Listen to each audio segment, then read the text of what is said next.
Hello, everybody. My name is Biliana Velkova, and I'm the Public Art Planner for the City of Richmond. It's my great pleasure to welcome you to this workshop on how we make public art as part of our Art at Work workshops with the City of Richmond. The workshop that is Art at Work is a series of professional development workshops for working artists and creative professionals, and it's presented by the Richmond Art Gallery, Richmond Public Art Program, the City of Richmond, and as well as City Arts Services, as well as CARFAC BC. So we have different workshops and different themes throughout the year on professional development, and we're really excited to have today's session with Germaine Coe, Alisa Schwann, and Sara Graham. We will be working towards, it's a presentation that will focus on how these artists started their public art practice, how they produce, administer, and manage large-scale public art projects. All three artists have recently installed a public art piece for the City of Richmond, and they also have other pieces in our collection. So we're really excited to welcome them and to hear about their practice.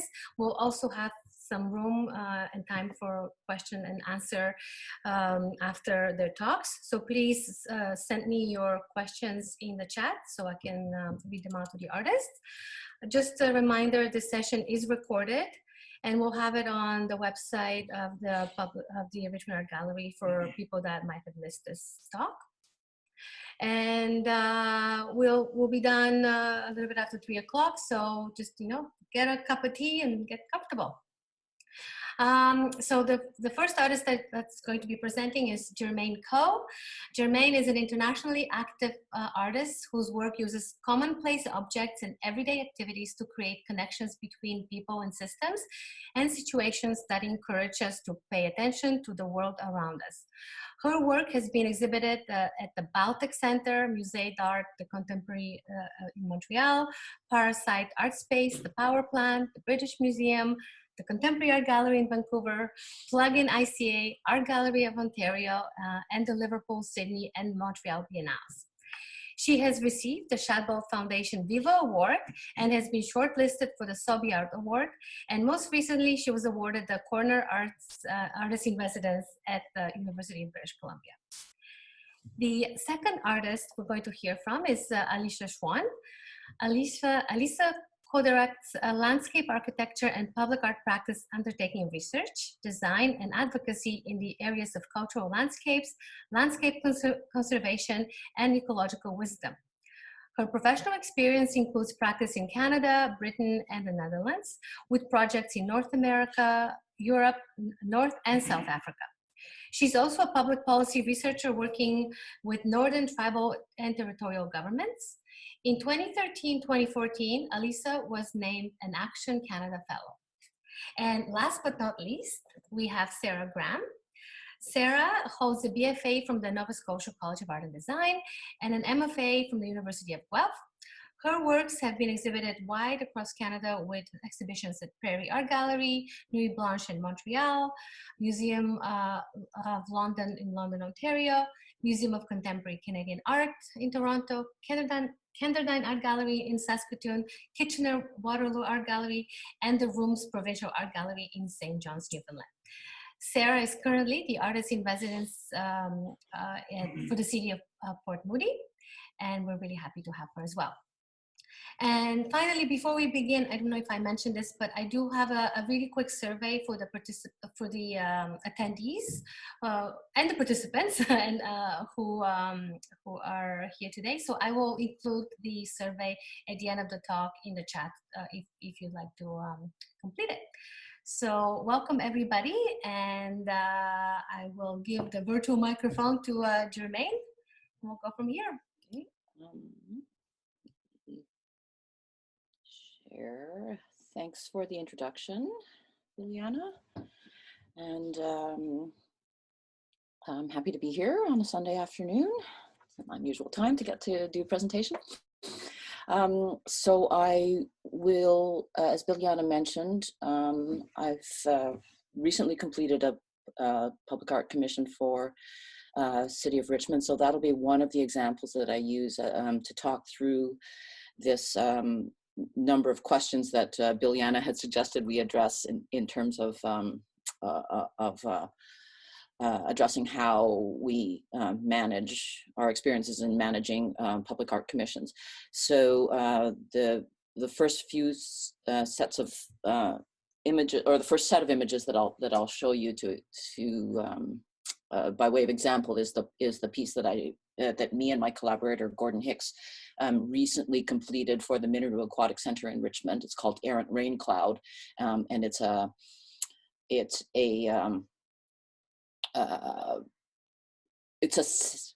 object in the form of a sort of puffy, friendly-looking fiberglass cloud that contains mechanisms that essentially treat the atmosphere of the pool and the pool environment as a kind of weather system unto itself. So it's condensing water from this very humid atmosphere, and then when enough of it collects, it rains out the bottom of this rain cloud. So some of the questions I'd like to address in this 20 minutes that I'll be speaking are ones that Biliana had mentioned would be good subjects. So a typical duration and schedule for public art pieces that I've in my experience, breakdown of how the budget works, what should be included in contracts, who we can expect to encounter when completing a public art contract, who should be part of the artist team, what kinds of permits and approvals one might need to obtain, how you manage fabrication and installation, and then maybe going back to the very beginning, how you would get commissions to start with. So using this recent artwork, Errant Rain Cloud, as an example. Here's what was initially laid out in the contract that Gordon and I signed for production of the rain cloud. Oh, can you folks see my cursor when I do this? Sarah, can you nod if you can see? Okay, good. Okay, so I can use this. That's the benefit, I guess, of not being in full screen mode. The original contract that we set out, was divided into a number of phases. In the case of Errant Rain Cloud, we were actually contracted, we had a separate contract for developing the concept. And then our actual fabrication contract covered the following phases from detailed design through completion. So our detailed design is the phase of the public art project at which point you should come out of having a very clear idea about what is going to go in, what it's going to look like, all the engineering should be done, and so on. So that phase in our actual contract, in our initial contract, was supposed to be 3 months. I'll explain why that didn't happen. But then once that's approved, you would move into a fabrication phase, and often the fabrication phase will be divided up into several sub phases, like 50% fabrication and then 100% fabrication, and there'll be normally very clear deliverables that would be attached to each of those before they're approved and your next budget allocation gets released. And then you'll move into an installation phase, which can sometimes, so you'll often not move, there may sometimes be a delay between when you complete fabrication and when it's actually installed. And then something that we often don't remember as visual artists is that there's a whole phase that involves taking care of transfer of title and delivering a manual and so on. That's a kind of what they would call a completion phase. And there would always be part of your budget that's held off from that. So the complication with Errant Rain Cloud is that we wanted, because it was a piece that involves machinery and so on, we wanted to include a prototype phase in our project. So we asked for that detailed design phase to be broken into two that would allow us time to develop a prototype and run it for 6 months to make sure that it was behaving as we were expecting. And then what happened was that in the meantime, we realized, or it was decided, because this was a civic, or it was decided that a piece of machinery that was key to being able to maintain this piece was not going to be acquired by the facility after all. So it actually required us to rethink the entire configuration of this piece, and instead decide to attach it to the instead of having all of the mechanisms housed inside this puffy cloud, that part of the mechanisms would be brought into this mechanical room of the aquatic center. So that involved essentially a redesign of the workings of the piece, and that meant that detailed design phase actually went on for close to 2 years and involved an increase in the budget, which turned out not to be actually enough. So here's some images of the fabrication phase. So in our case, the fabrication phase was divided up into two. One of which, like the 50% fabrication phase, would have included things like the 3D modeling the 3D original of this rain cloud, and doing the metal fabrication. And then the 100% fabrication phase would have involved bringing all of those different parts together. And this is an example of a public art piece in which we as artists are really managing and scheduling the fabrication ourselves. But often a lot of artists will simply hire a fabricator to do the entire process. We were also involved in the installation. So here's some imagery of the images of the actual installation. So this, because of the timing of the way it worked out, we ended up having to install it when they were in the middle of testing the pool. So we had to build this entire scaffolding structure in order to get our workers up above the pools and to install. And then our completion phase involved a few months of fine-tuning the workings of the rain cloud, the software that drives it, and so on. So that ended up taking a little bit longer than what was also foreseen. So maybe I don't know if I need to go back and talk to you about how those things. So our actual fabrication phase ended up, once we did that redesign, our actual fabrication actually ended up taking a little bit less time than was originally laid out. And our installation period was, just a tiny bit more, but that was involved. Oh, sorry, I guess it's a little bit fluid in my mind, the difference between the installation and completion phase. Those kind of went into each other. Anyway, so all told, it was scheduled to be about 2 years for the entire project. It ended up being maybe a year longer because of all the redesign and the negotiations around that.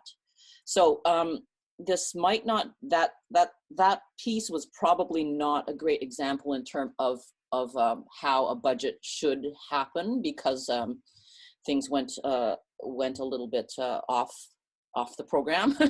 So in terms of a budget, a better example would be this public artwork that I recently finished about a year and a half ago for a site in downtown Vancouver. This is a piece called Life Under the Marquee, and it's this kind of theater, this lit ceiling, this LED ceiling that is a kind of a low resolution video matrix, which is taking a video feed from the street and showing it on this screen above the street. And that was a piece that was in public art terms probably not a very large budget. It was around $75,000. And this is a piece that actually did hit the kinds of targets that I try to set for my public artworks, which is For me, it normally works out to about 50 or 60% of the budget will go towards fabrication and installation. When I've sat on public art juries, I've noticed that most people try to budget 20% of their budget for artist fees, and artist fees are, encompass all of the creative work that you would end up doing towards a piece, like the design, the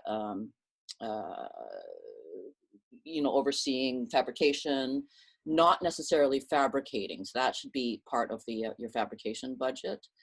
And then there's a whole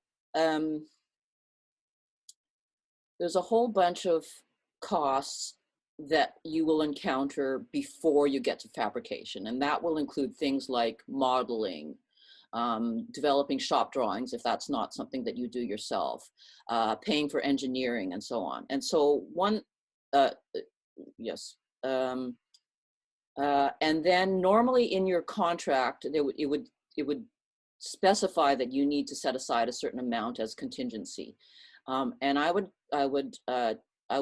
tell you to, in some ways, to welcome that. Although it seems like it may seem annoying to have to put 10% of your budget aside, I can almost guarantee you that you will be glad you have done so, because at some point, something or other is going to run over cost, and you'll be glad that you have that money available to you. And then there'll always be some small part of your budget that should go towards administration. For myself, so I've highlighted here the sort of what I find to be the largest costs that I've in each of those categories that I've encountered. Increasingly so, you're going to have to start to think about insurance costs, because they're increasing, and you're going to have to take out general liability insurance for anytime you take on a public art project. These are becoming larger and larger costs. Also, if you're not used to managing a project, you may want to bring on a project manager. And so what I usually set aside as 5%, could for some people grow to be a bit larger if you especially if you bring on are paying for a project manager. Ditto for things like developing shop drawings, and ditto for if you're not going to manage the fabrication yourself. If you're paying for a fabricator to do to cover all of the fabrication for you, you may end up paying that person a bit more than you would if you're doing it yourself. So it's a little bit, doing these webinars is a bit weird in that I don't get a sense of whether I need to explain more or if I'm over explaining at this point. So I'll just go and hopefully if people have questions, those will come up. So in terms of things that should be covered in your contract, keep in mind that, okay, so one thing I wanted to mention with budgets, and that rolls over into commentary about contracts, is that as art, well, I don't know about you folks, but for myself as an artist, I find that I work for way less than anybody else is ever willing to work for. Like, as artists, we're used to being paid pittance, right? I get paid the least and the last on all of my projects, but do not underestimate how much it costs to have licensed people, to have professional and engineers work on your, well, there aren't such things as non-professional engineers, but anyway, to have professionals working on your project, and you can't get around having those kinds of costs because the things need to be built to a certain kind of standard. So even though it may seem completely out of scale when you think about when you're looking at the kinds of budgets that you're needing to set aside, things really do cost that much. So and that's another reason that if you can in your budget preserve a reasonable artist fee for yourself and reserve this contingency, you should do so, because these are the only ways that they're the only kinds of financial cushions that you have to work within your budget. Because you're signing a contract to deliver a certain to deliver a piece of a certain scale and scope, and that the budget for that thing is fixed, you need to manage that project pretty well. And the only place that you can go if you have cost overruns is into your contingency and into your own artist fee and so on. So what should be included in a contract? Normally the contract will come from the client, who will have been working with a public art consultant. So sometimes the public art consultant may have a kind of contract template that is used by the client. But it should always include an outline of what the actual phases of production are, deadlines or timeline on that, a clear sense of what are the deliverables for each of those phases. It should include a schedule of payments, and when a payment, what the timeline is for your deliverables, between your deliverables being approved and you're receiving a next budget allocation. So that's sort of on the scheduling and budget side. You should also make sure that your contracts include questions or address questions of copyright and moral rights. So moral rights are, I'm not good at this, but is essentially the control over the integrity of your work as it exists in the world. Whereas copyright is the control of your intellectual property, your identification as being the artist, and so on. So these are things that should be addressed in a contract. It should address what happens if either party breaches their contract, doesn't deliver on aspects of it, or what happens if the artist is unable to complete the contract, for example. So with the example of the Aaron Raincloud piece, there actually was, I recall, a provision in the contract where it's if the project had got to a certain point and we were unable to complete it, that the city had the right to complete it for us, which was we thought was a little bit odd. That might be an odd one. There'll often be a requirement for a 1 year or more warranty, the same way that a piece or anything that you buy commercially would often have a warranty. So that's for the quality of the fabrication and so on. And also just make sure it's stipulated whether tax is or is not included in your contracts. Sometimes it says GST is included, or sometimes the cost is, you can charge GST on top of that. So as you're negotiating these contracts, the people that you're going to encounter on the client side, that is so in the case of Aaron Raincloud, it was the City of Richmond, which was the client. In the case of private commissions, it would be more it would be like a developer. So the process should be in some way managed by a public art consultant, whether that be the public art office in the case of municipal commissions, or a public art consultant hired by the developer in the case of private commissions. The project, the development project, will have an architect. They'll have some kind of representative from the developer or the municipality. And then working under the architect normally would be what are called consultants for the building. So those are the various engineers that are involved in the building of the building. So you may need to, you don't necessarily need to answer to all of these people, but what should be clear in your contract is who you're working for. So which ones of these people you need to just coordinate your work with, and which of these people are the ones that are ultimately decision makers regarding your work.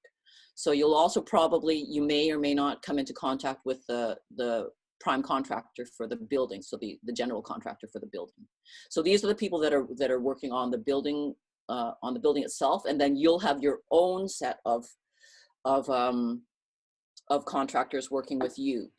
So whereas there are engineers working on the building itself, you will also want to hire your own engineers to do the, often the structural work, but it could be other things. Like I've encountered mechanical engineers, electrical engineers. I had to consult with a code consultant at some point.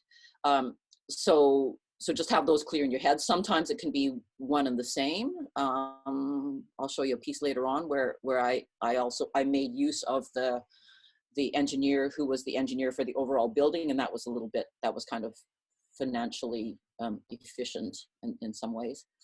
Also on your team, you might want to consult a lawyer to review your contract. And then the rest of your team would include things like one or more fabricators, depending on whether you're managing the fabrication process yourself or whether you're going to hire a one-stop shop who can do all of it for you. And that fabricator could be an installer as well. Probably Sarah, you might talk to that experience. You might hire assistants to help with fabrication. So because I tend to manage my own projects, I've often hired assistants. Now the thing is that any contractors that you hire will need to carry, their own insurance and their own work safe and so on. So if you're going to manage the project, you're going to have to carry all of those kinds of insurance. And then you might want to have a project manager as well. So the public art consultant or the public art office acts as a kind of liaison between the artist and the client. They're not specifically working for you. They're not working for you. They're a kind of liaison. So that's the cloud as it was eventually installed. One of the things you should budget for are permits. Permitting can happen in a few different ways. Either you're getting some works you may not need permits at all, especially if it's an interior piece, but if it's on outdoor public land, you may need to get a building permit or even a development permit. So for this piece in Winnipeg, which is this field of lights, which are controllable with each of them has 3 little buttons for red, green, and blue lights that can then be mixed. I had to get a development permit on this because it was the land had not been previously developed. So in this case, I needed both a building permit and a development permit. But for some works or some projects that are not, for some projects I've had to get instead what's called a letter of undertaking from the engineer or the architect that you're working with that assures that a thing will be built to the right standards. Essentially, that's someone might want to correct me about on what whether I've characterized that in the right way. So as I mentioned, I have tended in my works to manage the fabrication process myself, just because I tend to have a kind of do-it-yourself impulse, and I've always found it a little bit unsatisfactory to just hand over a set of drawings to someone. It's never felt quite right to me. So I've always tried to have a hand in my own, or wanted to have a hand in my own projects. So this project that I recently installed in Burnaby called Still Flowing is an example of a process that we managed ourselves, or I managed myself with help from assistants. So it's a set of these metal pennants, which are actually acting as wind vanes. So they turn, it's a field of these flags that are turning in the wind and kind of flapping like almost like fishtails. And that's installed down near Still Creek, where the salmon have recently returned. So in this case, there's a metal fabricator, that's Alan there, who I've worked with quite often, and he ended up doing the metal fabrication as well as the installation parts of it. And then me and my studio assistant were involved with finishing and assembling the pieces. And Alan is someone that I've worked with quite a bit before. He was also the person who fabricated and installed this work seesaw seat, which is installed on Main Street at 51st near the Sunset Community Center. So there's just a few examples of there's some just images of the installation process for seesaw seat. So sometimes you'll have the same fabricator, the same person or same firm do the installation as has done the fabrication. Sometimes it requires a different skill set. And I'm sort of looking at my time. And these will be the last two slides. These will be the last two slides. Yeah. Oh, perfect. Yeah. We're good. Yeah. A couple more minutes. That's great. Yeah. Okay, great. So in my experience, this is how I would summarize some of the different ways in which one could, or different places one could look for public art commissions, and that I've experienced. So I've experienced both realizing projects that are initiated by private developers and that are run by public art consultants hired by the developers, and that can happen sometimes by the artist being directly invited by the developer. Sometimes it can be that the public art consultant will assemble a short list of artists and then invite people to propose to come up with a concept. So this is an example of that. This is a piece called Set Pieces, which is installed at the new Howe Street Artist Studios in downtown Vancouver. So that was one where they had shortlisted artists and then selected me directly, and then I developed a concept after they had actually brought me on. And sometimes that will also happen in two stages, where they'll have a short list of people, they'll ask them to do a proposal or a concept, and then they'll select one of those concepts. So that would be what I'm calling a two-stage call. Often there'll be open calls that are run by municipalities, and those would very often be two-stage processes where they'll first do a request for qualifications, RFQ, select a short list of artists, and then ask those shortlisted artists to submit a concept, and they'll select one of those concepts. So that's how this work that I did called Groundwater Sea Level, which is near the Seabus station in North Van. It's monitoring the tide level, these blue lights, and as well as the the level of humidity in the soil humidity, and those lights are going up and down with the tide and with the level of humidity. And then there's this whole process of municipalities or provinces, generally governments, sending out posting tender offers for public art processes. And in that case, it would also usually be a request for qualifications, and that from which they would shortlist a number of artists and ask them to develop a concept, and that you should always be receiving a fee for developing a concept. I've not yet done a project that has gone through one of those tender processes. Fingers crossed, though, for a current possibility. So I'm done. That's for me, and I will stop sharing. Again, it's a bit weird talking into the void, because you really don't know to what extent that's going. People are taking things in or not. Well, thank you so much, Germaine. We actually have one question. Maybe we have a couple of questions so they don't get stale. I'm going to ask them now. And then there'll be more time after all the talks for more questions. Yeah. So the first one is, if you do not do the fabrication, how do you figure out how you arrange and organize to make the calculations, including cost and time, to enter into a submission? Yeah, so, right. Without experience, in other words, without experience, how do you know? Essentially, it's kind of a question. And if you're not doing the fabrication yourself? Well, if you're not doing the fabrication yourself, your fabricator should be able to give you an estimate of how long it will take to install.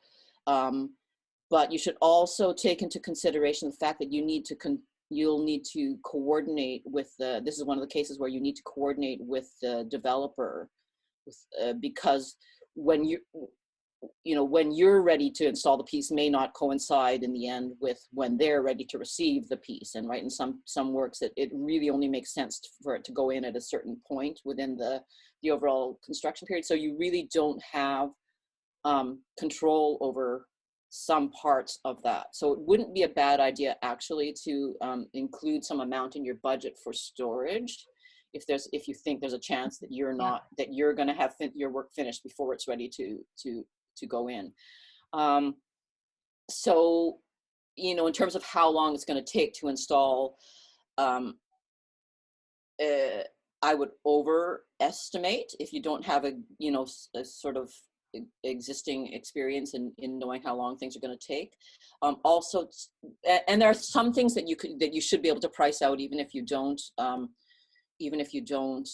have the experience. Like you'll have to sit down and think, okay, what kinds of equipment are going to be needed, and just directly cost out how much, how long that, how much those are going to cost you for X number of days, and then double that. Or something. And then ditto for the time, because and you can, in terms of estimating, you can go to to someone in the appropriate trades and just ask them for a budget figure on what it would cost to have X number of workers for this many days to do such a thing. And I would caution you to not underestimate how much more tradespeople get paid than artists. I just would like to quickly interject just for like a quick second too, that just with Germaine, just to follow up, that especially if you're just starting out and you don't have a lot of the space experience, reach out. Like, don't be nervous or scared to ask people who've done this before and that can help guide you and give you their expertise of opinions about how much stuff will cost if you're being realistic, because especially if you're just starting, you're not going to know, and you have a resource of people out there who can help. That's a really good point. Someone else has asking a question about engineers, and so often the public art consultant, there's one of the ways in which the public art consultant can be useful, in that they could point you to some engineers who have a history of working with on art projects, or again, as Sara mentions, that ask one of your friends who's done a project whether they can recommend an engineer, and then once you have an established working relationship, then just keep going back to that person.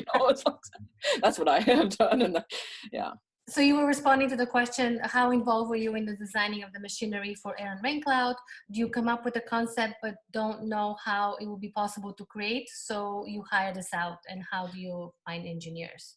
In our case, that's the kind of thing that we nerd on, Gord and I, is like how things work. So that was the part that we really actually wanted to be involved with. But also, note of caution, this is where it kind of got a little bit out of our control, because we're used to designing electronics, and so we had initially conceived of and designed this reasonable sized electronic piece. But then when the decision was made that this thing needed to integrate into the building systems, we got into a state where we then needed to bring on mechanical engineer, and the cost for that all of a sudden ballooned beyond what we'd conceived. What we'd conceived of was a thing that we could actually manage, design, and build ourselves. But then when it became necessary to coordinate and to integrate into the building systems, that's a different scale of operations. So in that case, we ended up using because it was integrated, we ended up hiring for the artwork, engineers who were working on the building itself, and that Right. was just the most efficient way of making that happen. Yeah, and oftentimes we would do that with the city anyways. You know, if those contractors are already there, we try to connect them with the artists, you know, because it may save on time as well as budget, because they're already hired by the city. They're already there, they're already on site, they're already approved, and so on. Like the developer, the builder for the Mineral Aquatic Center, they were very rigorous in terms of who they were allowing onto site and so on. So there's a whole process of you know, having to go through all their training and so on, even to just put on a hard hat and supervise. So yeah, so we made use of the trades that were already on site, and also it's just way more efficient because they're already there and familiar with the project. Yeah, exactly. Yeah. Just I'm sure more questions will come up after. Yeah, in the interest, Sarah, there's one more. Maybe I'll just read it now, and then we can go on to the next presenter really quickly. For income tax purposes, are you taxed on the total cost of the project or on your own allotment for artist fees? Excellent presentation. Thank you so much. Okay, excellent. So you're always taxed on your net income, right? So whatever income comes in less your expenses. So if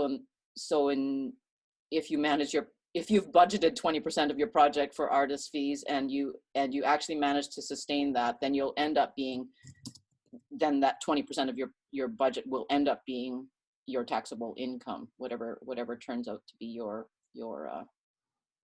profit on that. Great.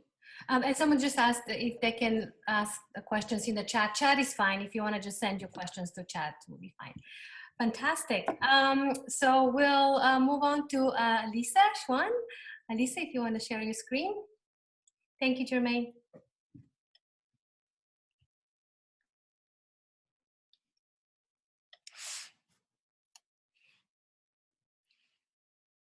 Alisa, you're on mute.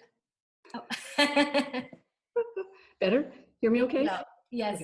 Okay. Great. So thanks, Jermaine. Really detailed, very helpful for me as well. Thank you, Biliana, for the invitation to join today. I don't have years of experience with a dedicated public art practice. That being said, I'll try to share what I have learned as I continue to learn myself. So I'm very interested to hear from Germaine and from Sara and from everyone else tuned in here as well. So thank you to all of you. I'm an environmental designer. This broad title allows me to try a lot of things. I've been involved in projects including public art, urban design, landscape architecture, community development, and policy. Installation projects and outdoor sculpture have come to me slowly, and a combination of experiences feed into a creative practice that intersects art, design, cultural landscapes, environmental advocacy, where everything kind of responds to place, sprung from the land. That's the ambition. So the work that I've done in Richmond with a creative collaborator, Mike Seymour, lightly touches on some of those themes. And the first project that we did in Richmond was a nest for barn owls that we nestled into a pollarded willow tree. And more recently, Mike and I had the chance to work with Biliana on windflowers. But I was asked to speak about the process of delivering public sculpture, how that gets done, and I'll touch on 3 topics, and there's some overlap with Germaine's notes as well.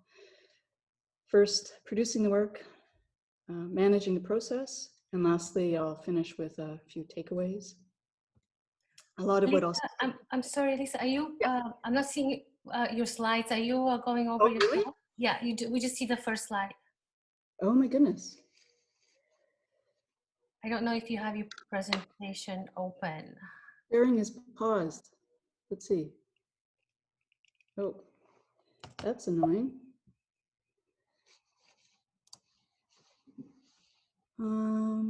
Now we see it. Now you see it, but if I, oh, go away.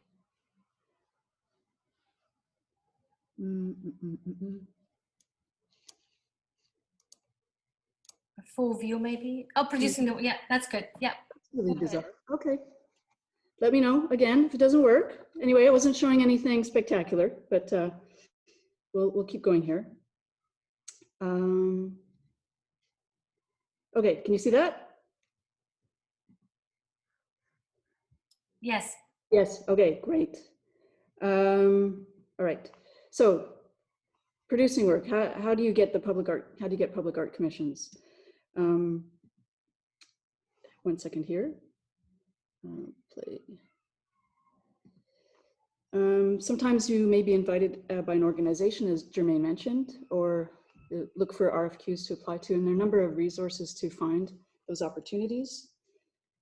For example, you can sign up for alerts that are both free, some cost money, and some may focus separately on provincial, national, or international calls.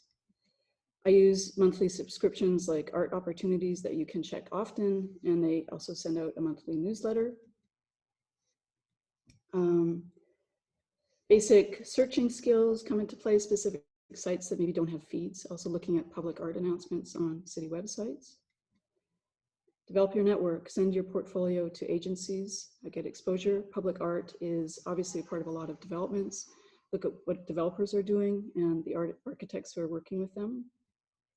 And I add this in, finding ways to really make your own opportunities in the absence of commissions, how to find the space and the time to develop your portfolio.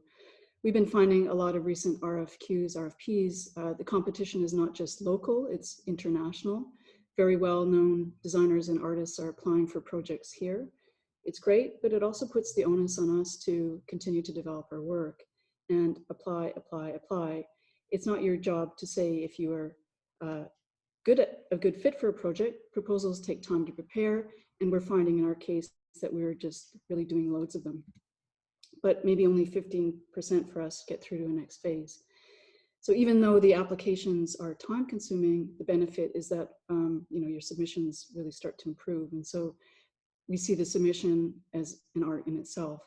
We also ask for feedback on our proposals from the organizing committee to help us improve. Who should the artist hire for support? This really depends on your skills, of course, your capacity, and also time. But you may need help putting together presentation material for public review or review by a city or an organization. And this needs to be done professionally, so it may be the only material that someone sees of your work to approve it or to comment on it. Alyssa, I'm so sorry. I don't think we're seeing your slides again. We're still on the producing work slide. Okay, I don't know what's going on, but I'm just going to do it another way. We'll do it this way. Is that okay? Not yet? Yeah.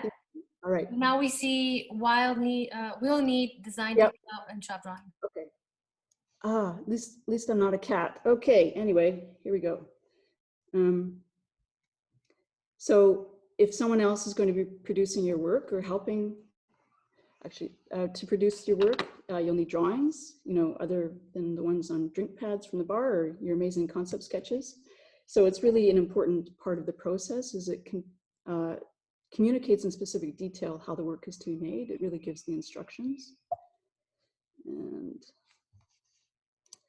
now this is going to be complicated. Okay, how many drawings are needed depends on kind of the complexity of the work. For Windflowers, we had about 80 sheets. We were lucky that we had the skills within our team to do it. If you don't, you need to understand what someone else is drawing on your behalf. Just don't hand the sketches to someone and assume that they'll translate things correctly. Scrutinize the drawings. Germaine mentioned this, structural engineer will be likely needed. Find an engineer who's been involved with the scale of the work that you're doing. And other engineers may be needed. For example, we brought in a wind engineer for Windflowers. You may want to, sorry for the lines there. Okay, you may want to work with other experts. For Nest in Richmond, we worked with a wildlife biologist. And if you're dealing with a larger work or involved in the fabrication, assistance, or pull in your enthusiastic friends. Mike and I are fortunate to have incredible friends who helped us out so many times, from pouring things that leak everywhere, carrying extremely heavy steel, documenting the work. The short of it is that we could not have really accomplished or delivered projects without the help from others. And this goes back to what Sara said. So a lot of the time we found ourselves trying to deal with the pure logistics and had no choice but to really ask for help. And generally everyone is really willing to help for the cause of art. Community engagement can be a massive task. People specialize in this. it can go in a direction that you don't want it to very quickly. And it can also take months of planning and absolutely take your time away from other things. So if this is part of your commission, get help to ensure it's successful. And I feel that engagement is an important component of delivering public sculpture. It's not just a box to check.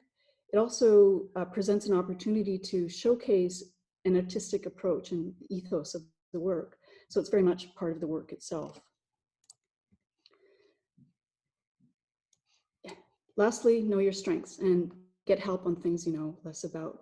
It's a great opportunity to learn and develop skills, seek advice from other artists, from art planners like Biliana. They're great resources. During Windflowers, we were pretty forthright in asking for advice. We for sure don't have all the answers, and each project presents new challenges and new opportunities. Who fabricates my work? Similarly to Germaine, my experience has been mainly involved with the fabrication process. Here's Stu. There's Stu, our fiberglass expert doing the glass for the petals for Windflowers. He's a master boat builder, and even more masterful is not one cigarette that he constantly smoked ever ended up in the fiberglass. I'll talk later about fabricators, but we try to work with individuals, small local businesses, not companies. We look back at the projects and we see sort of a cast of characters who contributed so much of their energy in a very meaningful way. And this leads to this point, developing important relationships with people who you're working with. It requires a desire to learn, but also a desire to be involved in absolutely every decision that's being made, that I learned from Mike. We bent steel for the windflower planters at the foundry with Peter. We chipped in to help meet timeframes. The middle image is Bruce, who taught Mike and I a lot about finishing. We were in the fiberglass shop doing 12-hour shifts every day with these guys, Stu and Bruce, drinking a lot of Tim Hortons coffee. So it's about being close to the decisions that are being made, but that is part of our process. You need to decide what works best for you and what also makes sense for the budget. How do you install the work? Germaine touched on this a lot already. There are some options, and which option you select depends on your time, your skills, and the budget. We initially looked at someone managing the full install for Windflowers, but it was just out of reach. It's costly whenever there is a company managing the construction and installation. There are additional overheads, management fees, etc. Option 2 is taking a bit more of a hands-on approach, which is really what we do. And we pitch in where we can. For example, when our landscape contractor was on site, we hauled barrels of dirt. We helped with site cleanup. I don't want to even count how many times I moved super safe fences. Of course, you need to make sure that you're registered with WorkSafe BC and have the right insurance in place. But this option gives you control of the decisions that are being made. You are on site working, you're not just supervising, and you're learning. This is for the very skilled and have the time, but for sure this gives you complete control and management oversight. Okay, secondly, managing the process. Should the artist supply a contract? Germaine went into this in quite a lot of detail. As she mentioned, typically it's initiated by the client, but don't just sign it. Get a lawyer to review it with you. Contract review is maybe $800, and it's worth it. It's important not to lock yourself into things in a contract. For example, with the owl nest Mike and I did, we originally were working with ceramics, but we ended up developing a new material that performed much better. If our contract had locked us into using specifically ceramic, we would have been in a spot of trouble. Obviously, the client wants to see the work that was originally proposed, but you need to ensure that the contract helps you achieve the best work possible for the art and for the site, rather than it being a case of you reacting to a contract. So you're an advocate for getting the best work completed and installed. Write a list of everything you can think of that will be required to get the project done. Good to talk this through with others. Sara mentioned that also. Budgets are tight. Work with the client to ensure that as much of the budget gets fed into the work. Perhaps the client can find additional sources of funding for some things, such as community engagement. Maybe they will fund site security during the installation period. They for sure should be responsible for maintenance after installation. The key thing here is that there is clarity of what you will provide and what the client is responsible for. How long do these projects typically take? Well, as with many things in life, it takes longer than everyone first anticipated. Give yourself room, leave time for testing and for the actual creative process. Build in flexibility by giving time ranges and caveats rather than explicit delivery dates. For example, use terms like fall or spring or months as opposed to February 21st at 1 p.m. In our case, COVID had massive repercussions. We couldn't have predicted it and we couldn't control the delays that were happening. The whole supply chain for us was affected. But I think it's also important to be aware that your client is likely facing delivery pressure. So it's about working together to move things forward. And so communication really becomes key. Generally speaking, with the schedule, we start with really a broad brush schedule. And then each week we would plan out in detail what we needed to achieve. I'm a compulsive planner and it's getting worse with age. Okay, so what would the budget breakdown look like? Budget can be hard to track, especially when things get busy, but budget management is critical, of course. We tend to build in substantial contingencies in everything, and we get real numbers, we're not guessing. It can be challenging to nail down the numbers. It takes time to call people, to send out documents, and then wait for turnaround. It can take weeks. These are some key areas to be considered in the budget. Germaine had a great detail on this. I haven't tracked these areas consistently across project, but for us, fabrication definitely eats up a substantial part, with install about a quarter, leaving the last quarter for everything else. Our artist fees are not where they should be, but we try to allocate as much of the budget into the work. Some areas you may need to watch. Germaine mentioned this, engineering fees can really skyrocket. Check with them if what they're proposing can be scaled back. For example, our wind engineer wanted to do wind tunnel testing, which would have eaten away a massive portion of our budget, but we challenged the necessity of this as it was really overkill. We still needed their input, but not to that level. Also, be mindful that any design changes need to be reviewed and then stamped or assured by your structural engineer. So the more changes there are, the higher the fees are going to be. Geotechnical engineers are also very expensive and wildly different in terms of rates. The insurance that you need to carry for the duration of the project can be quite high. We are paying about $1,600 per year in addition to our base insurance rate, which in my case is about $3,000. So as a project timeline gets extended, this amount really starts to increase. There may be unexpected elements of the project that are requested by the client. In our case, it was a full-scale prototype. It was great to do this, but it threw the budget planning and we needed to adapt. Get multiple quotes on fabrication, things that you can't produce yourself. We ended up working with people we have worked with in the past, but we still got other quotes as costs can vary widely. For example, we had powder coating quotes that range from $250 to $1,500 for the exact same thing. We try to work with businesses that tend to work with each other already. Our steelworker uses a powder coater. They have an established relationship that makes things generally go a little bit smoother. Also, for any work that needs a contractor or professional installer, get multiple quotes. I will stress again that this process can take several weeks. Okay, so inevitably at a certain point, you may begin to have sleepless nights and panic attacks over the budget. What gets cut to adjust for the unexpected? In our case, the artist fees were first on the chopping block. I'm not advocating for this, but we made the decision from the outset that we would pay ourselves last. It's not recommended. But we found a lot of savings in the fabrication process, things that we could really control ourselves. Mike was pretty tenacious in finding things online. For example, we needed a lot of foam to make models. He got some foam on Craigslist from a farmer in Chilliwack. We traded an old door we found for the foam and a bit of money. We also found savings in the installation process. Typically, this is an area where costs can really get out of hand. As soon as you start working on site, the unexpected can happen.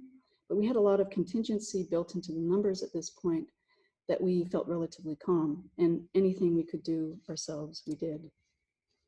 Okay, lastly, finally, I'll take here a few things that we feel are key to the success of a project, and reflecting back how to. Sorry, Alyssa, and we have about a couple of minutes, just giving you a heads up. Yep, almost done here. So lessons learned. For me, it's important to have a creative partner to balance the skills and challenge each other's ideas. Work with fabricators who are as excited about the project as you are. The relationships that you form during this process can be pretty special. Question your engineer. Be active in the process and find precedents. Work with them to find the solution. Sometimes there will be issues, but the more you try to work through them with your client, the better it will be. It can be difficult when you're working with a client representative who's throwing up roadblocks, but it's in everyone's interest that the work is successful. Be patient and transparent, but also stand your ground when needed. I bring this last point up as it's something I've learned from previous projects. For example, a community engagement event, have that documented professionally, it's worth it. Good photos are important for future project submissions. And with respect to managing the process, a few points here.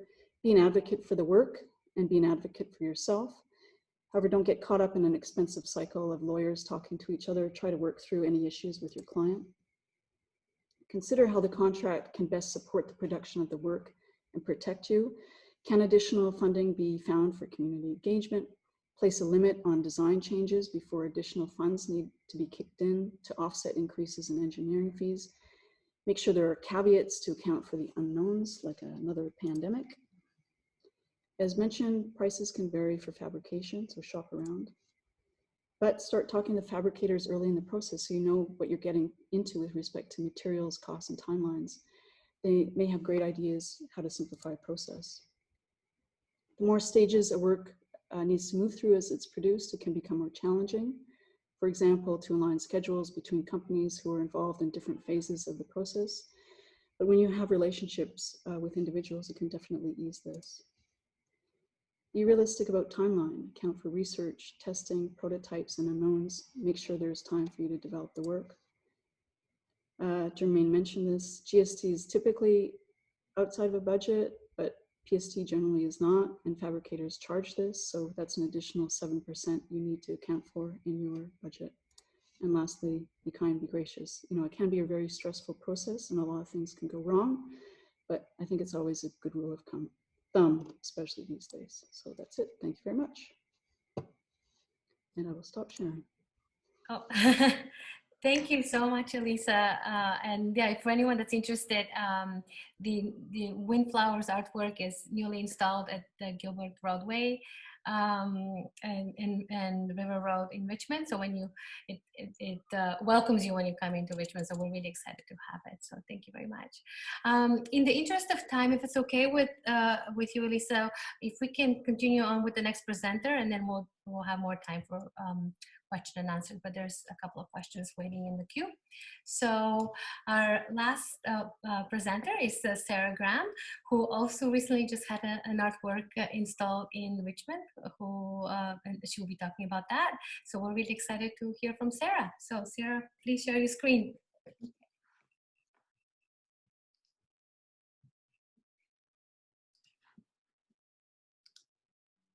Oh, right, you guys can't, sorry. Okay, so because I'm last and we kind of went through a little bit of what we were talking about, my presentation isn't going to be quite as formal as Germaine and Alyssa. I feel that both of them have really strong skill sets and approach public art a little bit differently than how I do. And so I'm going to kind of enter my discussion a little bit more about sort of my practice and how I integrated it with public art. I consider myself to be primarily a drawer, and my practice is rooted really from drawing. I really rely on line and strong cutouts to kind of really create my art. And when I was in Toronto in 2008, I lost my studio. I gave birth to my son and my studio became his bedroom. And I was really trying to figure out how I could still make art. And I started to, on my kitchen table, which tends to be the strategy, but I realized that I was going to be very limited in size. And I was thinking at the time that maybe public art could be the vehicle to help me maybe create larger scale work, because I just didn't know, I didn't see how that could happen right away. And so fortunately, there was a call with the TTC, which is the transit organization in Toronto, and they had newly installed a transit line on St. Clair, and they had a request for inquiries about artwork that would be placed, panel-like structures that would be placed over on top of the structures. And the one thing that, as soon as I saw this, I just really gravitated towards it, because for me, it really allowed me to kind of implement all the things I was trying to think about how I could do something larger scale, really interested in cutouts and screens and how works is layered over on top of each other, or how you can maybe change a perspective of a viewpoint when you look through like this screen.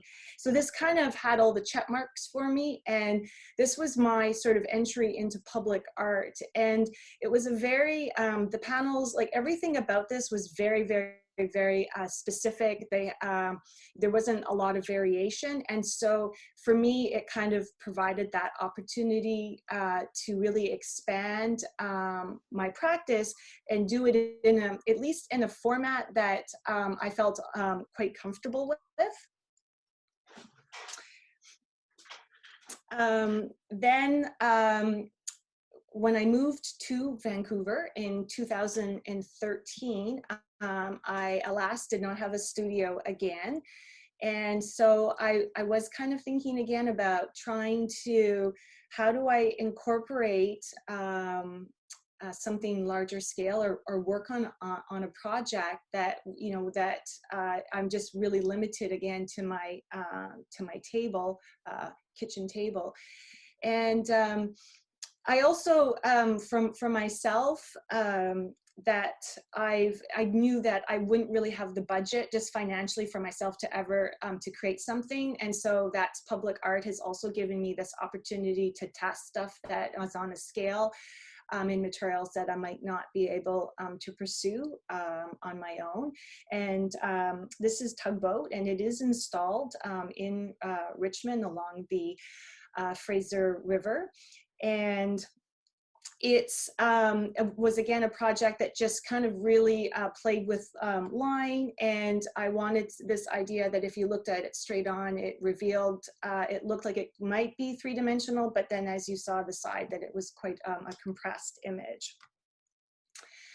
The one thing that that wasn't really hit on, that I thought that I could speak so well to, is rejection. I think that one of the things that is really, I think, just to expect is that that you could have a lot of rejection, even being a shortlisted artist. It's there's a lot of, we've talked about all the process about, you know, what happens once we get it, but just that whole process going up to it can sometimes, it sometimes can be discouraging, because you've been shortlisted and you come up with this great proposal, and then, and you've invested a lot of time and creative energy into it, and then you're not selected.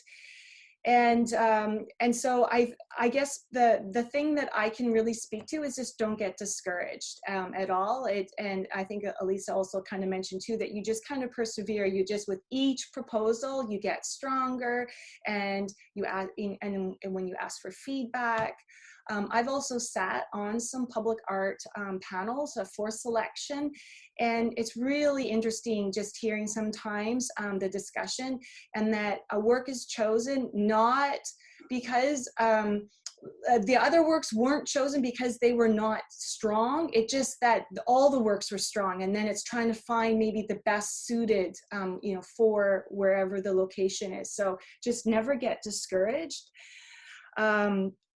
And so I thought I would just share this, because I started this series a couple years ago that just with all of these public art projects, so here's a maquette for a project that was for Toronto that was rejected, that I had all of this time invested into this process, and then, you know, then it just kind of goes to the wayside. And so I started to create a series of drawings of all of the shadows of rejected public art pieces.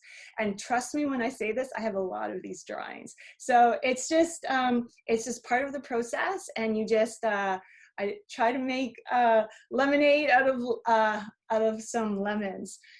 There's been a lot of talk about developing budget, so I'm going to try not to hit on too much repetitive, but I just thought I would kind of highlight some of, you know, of my own experiences. One of the things that that I think that is important when you're considering your project is just the cost of potential creating samples or maquettes, because developers, my experience primarily has been with developers, and they've always wanted samples, and they've actually wanted to be able to like keep a sample. And if you're depending if you're using a powder coater or an anodizer when your samples, they actually like to see the sample that they've produced so that they can try to, you know, mimic it once they start the process. And so it's always best to try to create, I usually kind of go for 3 samples, just so that I have one for myself, one for my potential fabricator, and then one for the developer. The material costs, as we've talked about, they can vary to get lots of different quotes, and to, you know, to kind of figure out what you're going to be making your sculpture or making your project from, but also too that sometimes things can change as well. With the fabrication costs, unlike Germaine, who likes to get really like deep and dirty, but I also think she has some of the space sometimes to do that. I don't, and so I do rely a little much more on fabricators, because they do have the space and the scale to do the projects. And so with fabrication costs, it's also your fabricator who might be actually creating the actual artwork, but then also all of the other fabricators who are doing, you know, other elements to your project as well. With the engineer fees, I just wanted to anecdotally say that I did reach out a couple times to different engineers that might have been suggested to me. And in both of my cases, the fabricators that I've actually worked with, because they have helped with the installation, they have a relationship with an engineer, and that relationship was very beneficial to myself, because the quote that I originally got from an engineer who I wasn't working with was quite a bit more. And so to try to, you know, really utilize your team and to see if they have connections that you can actually maybe lower some of your costs as well. It was mentioned about lawyer fees. Absolutely include that into your budget. You will want that. And we kind of, I know that some of our projects we didn't really like talk about, but sometimes depending on the stage of where the development is or where you're installing it, that you actually might need to have the cost of the site preparation, and that's just something to be mindful of. If you are wanting to have a light component to it, that you might be responsible for securing an electrician and for the electrical hookup. Also too, if the site has already been established and you're coming in afterwards with your public art, that you might be disrupting the landscape, and that you will be required to bring it back to site or bring it back to the landscaping. And that's something, once you have the overview, you should have a good understanding of where you're at, and if that needs to be included. With the installation, that sometimes you need equipment rentals that, or as Germaine had mentioned a lot too, like with the permits, you might have to close a street to bring something in. So those are just things to think about. It was also mentioned about storage, is that sometimes depending, and I think that COVID was like a big, you know, really kind of affected. So at certain stages, things maybe were ready, and then the next phase couldn't happen. And so having a storage space or securing that is really important. I myself don't own a vehicle, and so any type of transportation of any of the artwork or anything is always something that I need to consider. So I always include that in my budget. Insurance is required, so that is something that you will need to do. I have the contingency between 10 to 20%, and usually for small projects it really is only 10%. But if there is a larger scale project, and I feel like, especially if you're doing a lot of site preparation, and you also have like, I'm just thinking different, or your project is very material based. Like for instance, I'm just going to use steel because this did actually happen in a short list that I was part of, is that there was almost a steel shortage, and the price inflated quite dramatically. And one of the criticisms that I had sort of received was that my contingency didn't really kind of, it didn't look like it sort of accommodated the fact of like market increase. And so depending on your materials, you might want to change your contingency percentage. And then with your artist fee, I feel that just with my experience being on panels and then my own, it generally is about 15 to 20%. I feel that if artists are doing much more of the fabrication, then you need to kind of consider that and include that, like making sure that that's part of your like fee as well. So that's why I had a different number. With the contract, a lot has been talked about the contract, so I'll just kind of go over a little bit, but I think it's been mentioned, and it's really important that you want to get a lawyer to look over the contract, because the contract is written by the client, and so they have their best interest, and you just want to make sure that you have your best interest, that things are realistic. I got a thumbs up. Yes.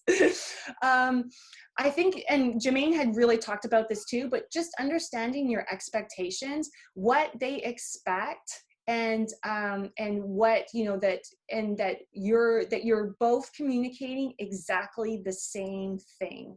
I think that that's really important. And also to understand what the developer has agreed to cover. And I use the word developer again, just because with my client, my work has been with the developer.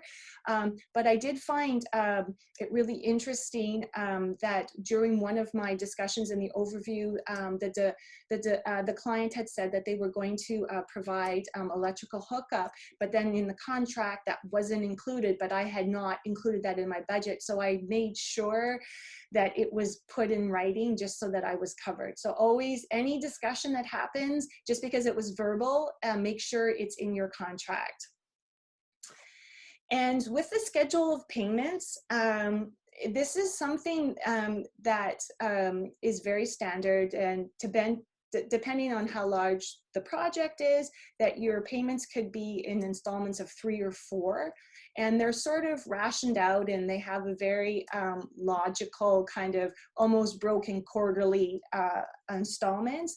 The one thing is that you really want to make sure, and especially if you're getting other fabricators to help you, is that you try to advocate to have as much as your budget as possible to be in that second installment. A lot of, as Alyssa said too, that I tend to work with a lot of smaller businesses or individual people, and So they require payment right away. I found that in a lot of my cases that they required 50% upfront, and then they required final payment.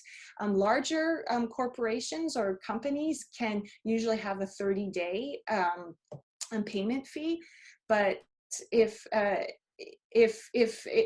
it's really makes your life easier if you could try to get as much as you can in that beginning, and you can advocate why you need it, and explain to the developers. I find or the client. I find that a lot of times, as long as if you're communicating and really, you know, and expressing your needs, that it can be a very great sort of relationship.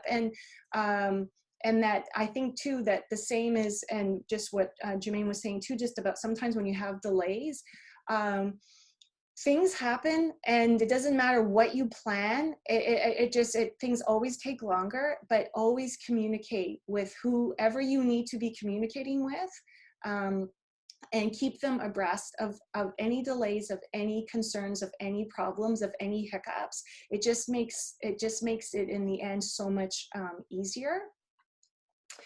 And then with production, I just thought that I just would go over just a couple things with the Richmond Platts that was just newly installed as well. And I will say this as just as an observation, talking about timeline, I was awarded this commission in November 2017, and it was installed in November 2020. And it just so that took 3 years, and that's 3 years of it always kind of just being in, like, taking up space in your head, like it's always kind of there. And and as we've all acknowledged, that the artist always is, the last person who gets paid. So that payment didn't happen until like the end of 3 years. And so this is something that public art too is a long-term commitment. And if you're really wanting to pursue public art, I know many artists who really just choose that venue because they usually have 3 or 4 projects always on the go, so that they're able to make sure that they're always, sort of getting paid. So here's just like the beginning of the process of working with the client and figuring out and signing off on the colors. This was just getting the site ready. My particular piece kept moving around, and that's something too that you sometimes just really need to realize, that as much as you sometimes have a plan, and sometimes where things are set, you think that you realize that things are always shifting. So that's one thing about being flexible, and sort of, this is a much more of a collaborative process, and that it's sometimes evolves. And so we finally were able to figure out like where exactly where the work was going to sit. And so my fabricator and the developer, the client, we were all on site to figure and stake and made the stakes to make sure that it was correct.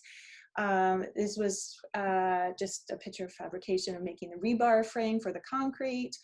The developer had said that that they were going to supply with the concrete, and that's something that because this stage, the development, when I was brought on board, the previous existing development was still there, so they had to raise it and everything. So I was able to get right early, and so I was able to negotiate quite certain features. So the electrical hookup too was included as part of the developer's cost.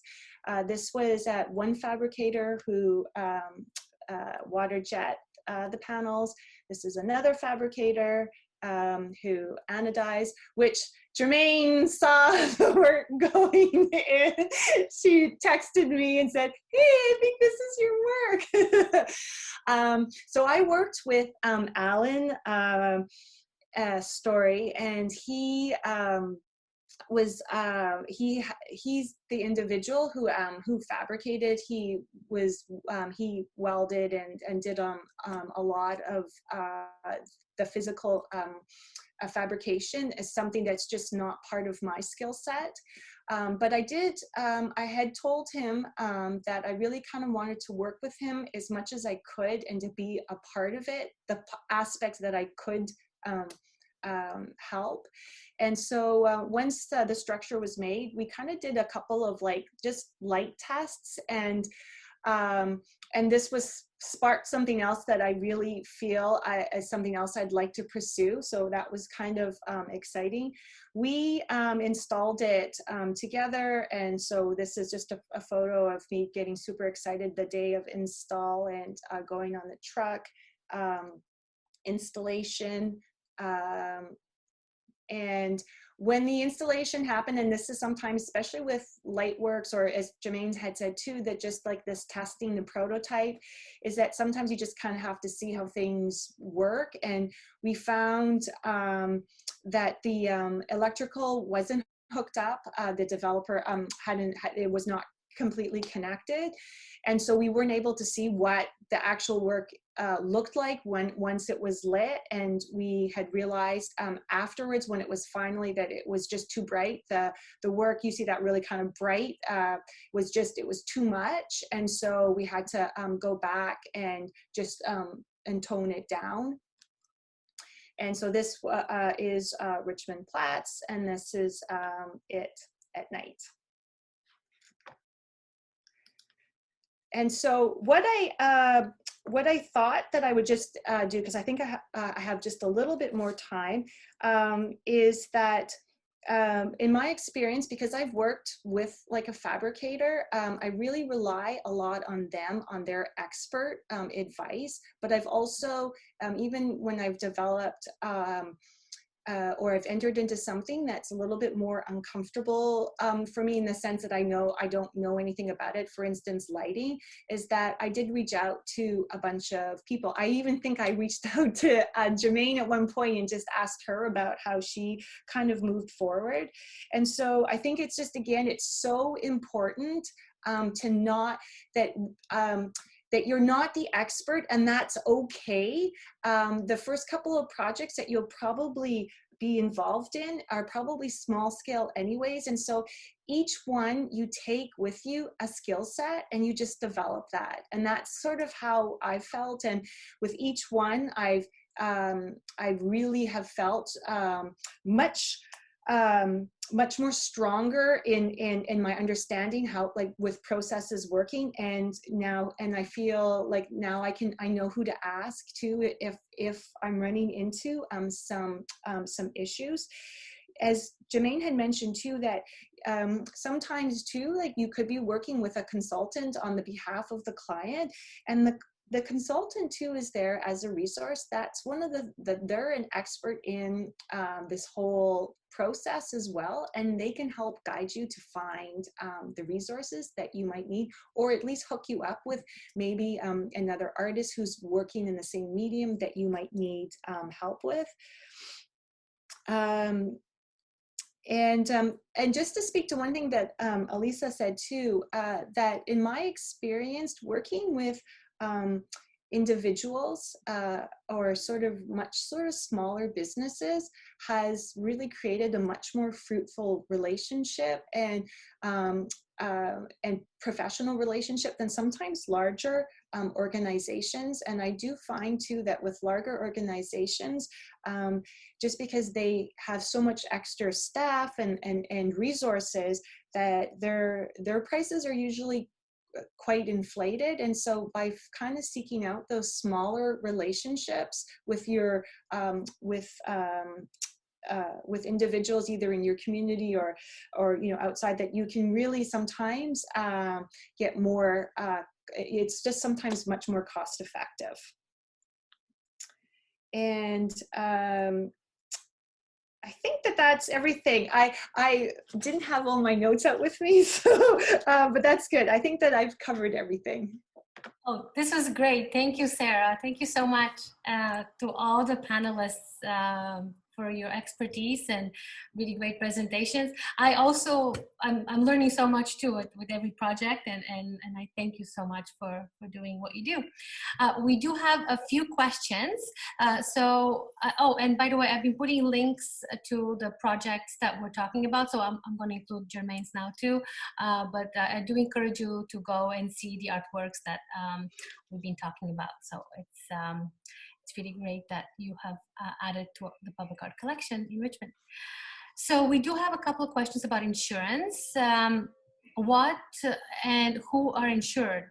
I ask because many people are involved at various stages of the project. Is this public or private insurance? What I mean is public liability on the work site. And a follow-up question, for tax purposes, if the work takes about 3 years to produce, when do you submit expenditures for income tax purposes? Are the costs entered in the amount at the end or throughout the process at the end of each year? So that was just from the same person, but two different questions. So I don't know who wants to talk about the insurance first. Public or private insurance? I never want to talk about insurance. You know what? I was actually going to say, I'll say, because I know my experience is going to be a little bit different than Germaine, but I think Germaine should also speak to this just as well, because I know that you've probably had long extending insurance. So the one thing is absolutely each, like a fabricator, all your fabricators will have their insurance, but that's not your insurance. That's to covers them.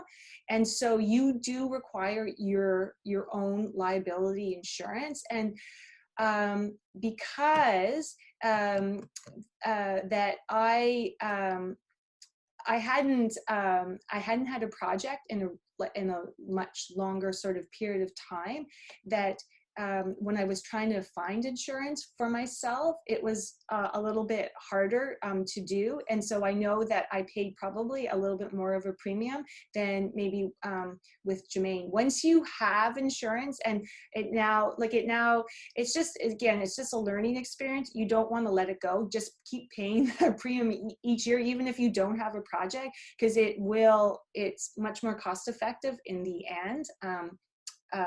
If this is something that you want to do, you want to keep it up, and the liability insurance really ensures that once the artwork is installed, before it's transferred over to either the client or to the municipal or organization that's taking hold, that you that if anything happens to it, that you're protected. Okay. I'm not sure that okay. I'm not good with insurance, but there are various kinds of insurance that you may need to have. One is just ongoing commercial liability insurance for you operating as a business person that you should have. And there's, like, as Sara says, that there may be ways in which that becomes more and more affordable the longer you keep that going. I also have a thing called professional liability insurance, also known as errors and omissions insurance, which has to do with you're having liability for things you design. And that's like a thing that typically engineers would have and so on. But because you're working kind of in that realm where you're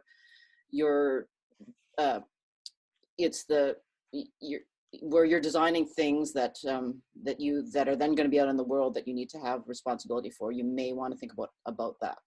So there's those things, and then there's actually potentially materials insurance on the things that you're making, like the replacement for the things that you're making if they were to get damaged before those go in, or before the title is transferred. So those are actual 3 different things that have to do with the actual work. Then there's workers' compensation, so WorkSafe insurance premiums that cover you as an employer have to pay for people that you hire. to work for you. Now, again, if you hire a fabricator, they're doing all of the work, they should have their own work safe coverage as well as their own commercial insurance. So it's a lots of different insurance, different types of insurance. And it's not, and they're not, none of them getting any cheaper, really. Like the insurance industry has gone a bit crazy recently. So that's what.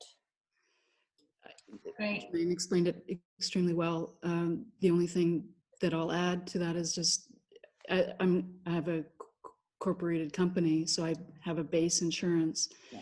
Then when you undertake a specific project, you might be asked to get additional insurance, perhaps up to 2 million or 5 million liability. And so that's where your additional kind of costs come into play there. And that's renewed annually. You can't do it on a month by month basis. So essentially you have to pay for the whole year. So when you start on a project and you're assuming it's going to be a year, and then it's 3 years, you have to take that into account. But it is confusing, but it is something that, because even if it is confusing, you still need to pay attention to it. And, you know, for us anyway, it always causes arguments and it's stressful, and yeah, but anyway, it needs to be addressed for sure when you're working on a public art project. And it's typically also outlined what type of insurance is required in the contract itself. So what we advise is, you know, take your contract to your preferred insurer and they can look over and advise. We as the city also cannot advise to a specific insurer. You know, it really is up to the artist to find the one that they prefer to work with. But you can certainly take your contract and show that to them. So going back to that question about the tax purposes, so if the work takes longer, like Sarah said, 3 years or more, when do you submit expenditures for income tax purposes? Are costs entered in one amount at the end, or throughout the process at the end of each year?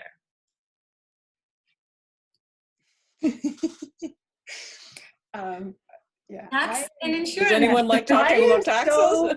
I am so, this is like, yes, not probably the best question, but I do submit them just when they, like every tax year, like my, I have expenditures and assets and, you know, balances. That's how I've done it. One thing to mention is that for artists, artists are one of the industries that can tend to use what they call cash accounting rather than accrual accounting. It's a thing that it has to do with when you actually receive, when you account for the money that's actually received. So with cash accounting, you can account for it in the fiscal year that you actually receive the thing versus when you invoice for it. It usually will end up being small differences, but just with the way that contracts are, where you could get big chunks of money, you want to just be a little bit careful about whether you're invoicing for something at the end of the year and then whether you're going to receive the money in the same year that you are generating the expenses that are associated with it. So just be a little bit aware of that. I mean, your contract should outline phases of you know, a schedule of payments, and so it would be expected that you're, you know, more or less accounting for those different phases as they happen. You're not going to do it all at the end of the project. You're going to do it year by year. But yeah, just be a little bit attentive to make sure that your associated expenses kind of line up with your income, so that you're not paying all the tax on something that, yeah, that's probably obvious. Great advice. I also wanted to mention that as part of the Art at Work workshop, we do offer a free webinar on tax for artists, typically in the beginning of February. So we just had one. So always a really great resource, and they are listed on the Richmond Art Gallery webpage. Here's a non-tax or insurance question. Sarah may already have answered, but what have been the first public works of all three of the artists presented today, and what was it like? Yeah, so if you can talk about your very first foray into public art.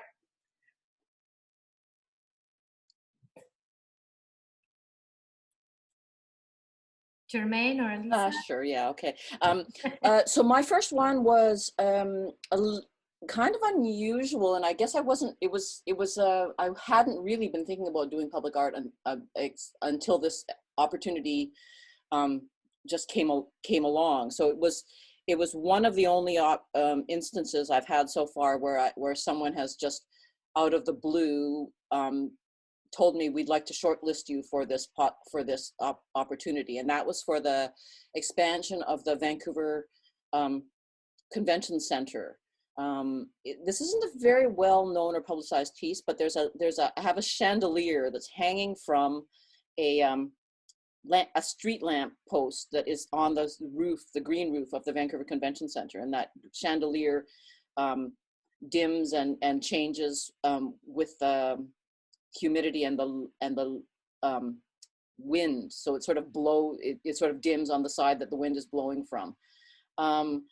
And that was there was a public art consultant working for the Vancouver Convention Center expansion project, and was responsible for all of the public art opportunities within that building. And I guess they had shortlisted thought of a whole bunch of artists that would be appropriate for that, those commissions. And so I didn't apply for this. It came out of the blue. So that's a pretty rare thing to happen. So the first project that I did, where I actually went through an application process and then was successful for it, and then did a concept proposal that was then accepted, was the groundwater sea level piece that I showed in North Vancouver, the posts that have the green and blue LEDs going up and down. And that was a $75,000 commission.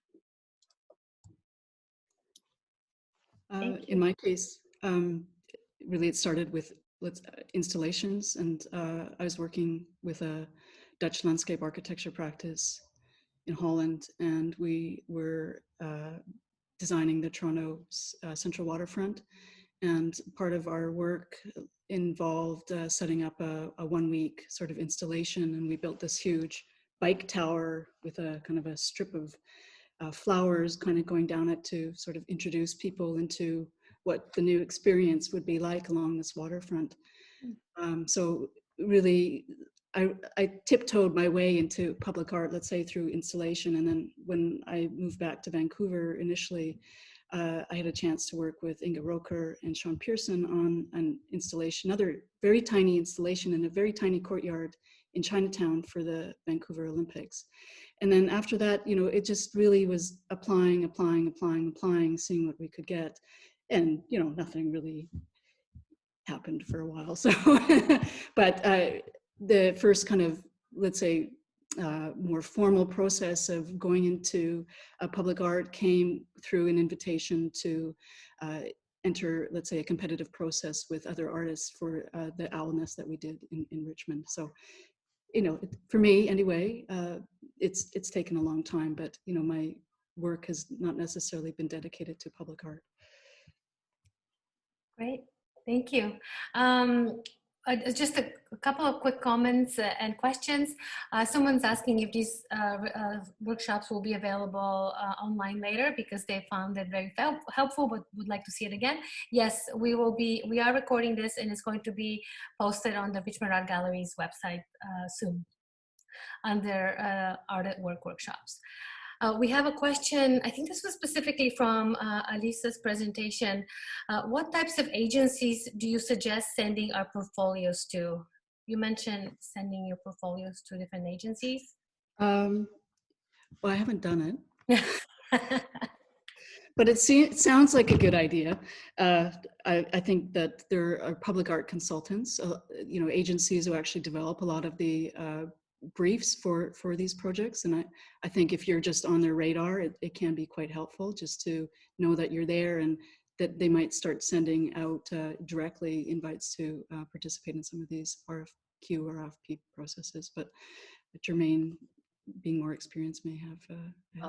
I also don't have. Sorry, I was also not sure who you meant, and I also thought that sounded intriguing, but I had not done. So I think it's like the opportunities that I've had have been people, my being on people's radar in terms of someone. Yeah. So I guess I don't really have. I would maybe also just add that if it is, oh, did you want to continue? No, go on. You go on. I'll go after you. That there are some, like if you look under, if you Googled public art consultants, you know, in Canada, you're going to get a list of them. And if this is something that you're interested in, you can, and I've not done this with a public art consultant. I've definitely done this with curators, but I'm assuming the process would still be the same, is that you can just send them an email asking them if it's okay for you to send them some images, like about, introduce yourself to them and say that you are interested in pursuing public art, and that just, again, so that you're on their radar. And I will say that I did do this with one public art consultant in Toronto.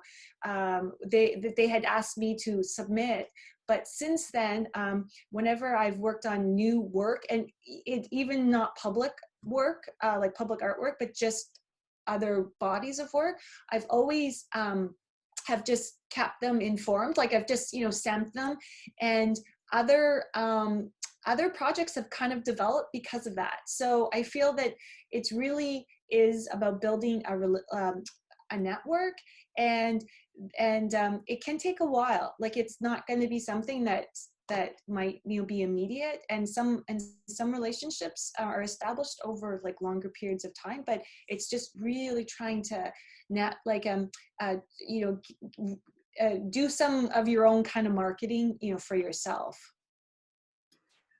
Yeah, thank you, Sarah. I also, if I can confirm, that we do advise artists to send out their portfolios and reach out to different public art consultants, because the public art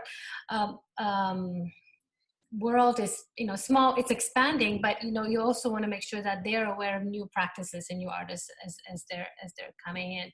So that's it should be perfectly fine. The other thing I would just add from a municipal point of view, you know, reach out to the public art officer to add you to any listservs or any public art calls list that we might have, so you're always made aware when calls do come out.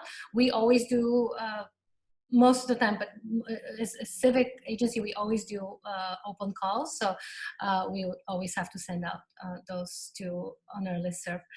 The other thing I would suggest, and maybe that's just related actually to rejection, but call whenever you're, you know, if you get a rejection, call the public art officer or whoever it is that has done the selection and ask for feedback, just like you would do when you, you know, when you, if you're not successful on the grant, you can call the grant officer at Canada Council, for example.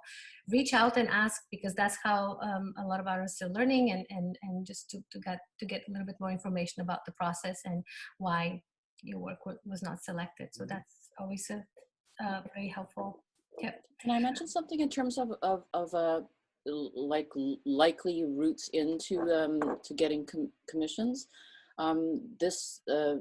What you mentioned is the city public arts having lists, having mailing lists about potential opportunities. I mean, they do that you do that in Richmond, they do that in Vancouver, and both of those cities actually have programs where they're introducing possibilities for like smaller scale public art projects, and even artists, in the case of Vancouver, artists initiated public art projects. So they're really trying to create professional development opportunities for people to apply for things. And I know, like in Richmond, like you've got things like the third column, I think it's called the third column, the column on the and so there are some sort of smaller scale projects that could be good ways of getting one's toes wet in terms of public art.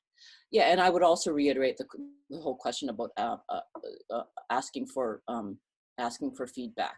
I mean, nobody, you know, rejection is a fact of life. We all experience our fair shares of rejection as artists, and no one's ever going to be successful at everything. So I have, when I've asked for feedback about proposals that I've made, sometimes it's like not even the things that you expect. Like one time when I asked for feedback for something for an opportunity I didn't get, it was like the person came back and said, you know, the way that you presented your project, it was not what we were expecting. It was like a way they wanted to, you know, in my case, that in some way the presentation that I'd made was too slick, and it didn't allow people into my thought process somehow, which is, I guess, what they, you know, what this particular jury was looking for. Well, one thing to know is that often the panels, the panelists who are making up the public art juries, they will often, usually, maybe always, be made up of a fair number of arts professionals. So people that are actually familiar with the art world, in addition to some kind of representative from the developer and so on. So you can be assured that the people who are looking at your work, or assessing your work, are assessing it on its artistic merit primarily, right? That should be a basic principle of most public art competitions. Yeah, that's certainly the case in Richmond, Germaine. Typically, it's 3 artists as professionals, and then a representative from the developer and a community representative. Yeah. So typically it's 5, but heavy on the arts professionals. Yeah, it may be a little bit different in some of the private developments. Like that mix may be a little bit. They should always, though, have someone from the arts community. I also wanted to add, just when you talked about small opportunities kind of to get your feet wet into public art, one of the things we do in Richmond, and I don't know about other cities, but we have a couple of rosters that are really easy to kind of get on. So we have an artist roster for community murals and another one for art wraps. So then those artists are pre-selected. We usually have about 20 artists pre-selected onto a roster. They're good for 2 years. And as those opportunities come up, because we get a lot of smaller opportunities from different departments for wrapping up, you know, a utility box or a transportation box, we just draw from that roster. So look out for those. We're going to be putting out rosters for our mural program in the spring. So look out for that. And typically it's a pretty kind of a relaxed, if I can say that, selection process to get on the roster, and then you're pre-selected for those opportunities. And I think City of Vancouver has a pretty developed art prep program, but I don't know if it's a roster. I think you have to apply. No, it's not a roster, but it's a program that's run. That program is also run by the it's the same program that runs the murals. It's called the Integrated Graffiti Management Program, which is like a weird, it doesn't sound very art friendly, but it actually is. And so they run the mural program as well as the utility wrap program. Yeah, so those are really great opportunities as well. And good for artists that have a 2-dimensional practice, so they can actually graduate into public art.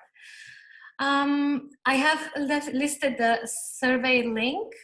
So for all the attendees, feel free to fill it out. That just gives us an opportunity to kind of recess and see what type of workshops to be offering. Actually, this one came from one of our artists that has worked with us, and she reached out with this specific topic. So thank you very much. And she's here. I see that she's also asked a couple of questions. Excellent presentation. Thank you so much. I'm getting that from members of the attendees. Are there any other questions from the attendees today?